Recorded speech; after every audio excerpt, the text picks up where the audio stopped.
Hi guys! It's me, Arlen, and I'm back. So, medyo matagal ako na hindi nakapag-upload ng videos sa aking channel. Medyo busy lang talaga sa work. So, ayun na nga guys. So, for today's video, ayun na nga, nakapag-decide ako maglinis dito sa aking room kasi medyo makalat na this past few days kasi medyo busy talaga sa work at saka pag galing ako sa work, medyo tinatamad talaga ako kasi parang iniisip ko na ang sarap lang talaga mag-relax. Parang ganun. Kasi alam mo na sa panahon natin ngayon na medyo mainit talaga, as in literal na mainit talaga.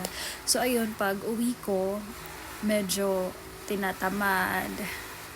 So ayun, ihiga na lang after, tapos kakain, tapos higa. Parang gano'n na lang yung gusto kong gagawin. So ayun na nga, nakapag-decide ako today na maglinis at ligpit ng aking mga gamit. So, samahan niyo po ako sa aking vlog for today's video!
Fast forward, at yun na nga, tapos na ako maglinis dito sa aking room. So again, thank you for watching po. God bless. Bye!